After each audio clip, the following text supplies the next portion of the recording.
એ જૂના ભાજપના નેતાઓ છે એ ખુરશીઓ સાફ કરે જ છે। ભાજપની પોતાની જ બે ટીમો છે, ત્યાંનું કેબિનેટ મંડળ છે એ સાબિત કરે છે, મારે કાંઈ બોલવાની જ જરૂર નથી એમાં। પોરબંદર જિલ્લા ભાજપનું સંગઠનનું લિસ્ટ હજુ સુધી બહાર ન પડતા ભારે ચર્ચા જોવા મળી રહી છે।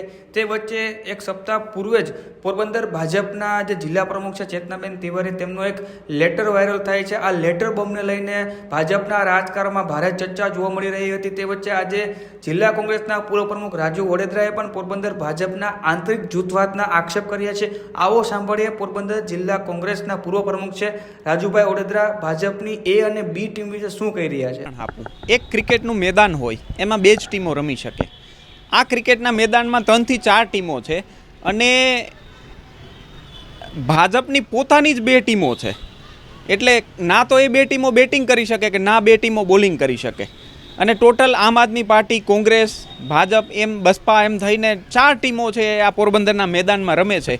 એમાંથી ભાજપની ટીમ એ અને ભાજપની ટીમ બી, નવી ભાજપ અને જૂની ભાજપ, અઢળક લોકો મોટા નેતાઓ સાથે પોતાની અપેક્ષાઓ અને આકાંક્ષાઓ લઈને જાય ત્યારે આ સમસ્યા થવી એ બહુ સ્વાભાવિક છે।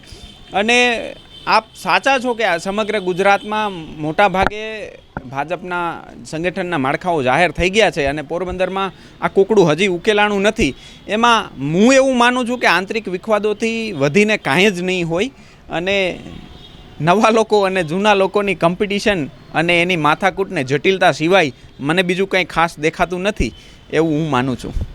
સત્તામાં જે લોકો કામ કરવા બેઠા છે એ ના તો ભાજપના છે ના તો કોંગ્રેસના છે, એ સરકારના માણસો છે।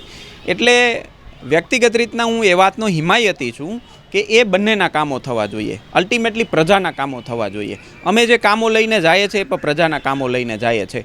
આમાં ક્યારેક એવું બનતું હોય કે કોઈ ફરિયાદ કરે તો કોઈના અંગત કામો ન થતા હોય એવી ફરિયાદ હોઈ શકે, અથવા તો જે પ્રકારે મહાનગરપાલિકા જાહેર કરી અને ભંડોળોની સરકારે જાહેરાત કરી એ પ્રમાણે ભંડોળો ન આવતા હોય, અથવા તો જે વિકાસની વાતો કરવામાં આવી છે ને જે વિકાસનું ચિત્ર દેખાડવામાં આવ્યું છે એ ચિત્ર છે એ મને એવું લાગે છે કે ચેતનાબેન એ ચિત્રથી કદાચ ફૂલફિલ નથી થતું એવું ચેતનાબેનને લાગતું હશે, એટલે કદાચ એમને એવું નિવેદન અથવા તો એ લેટર બોમ્બ ફૂટ્યો હોય એવું બની શકે।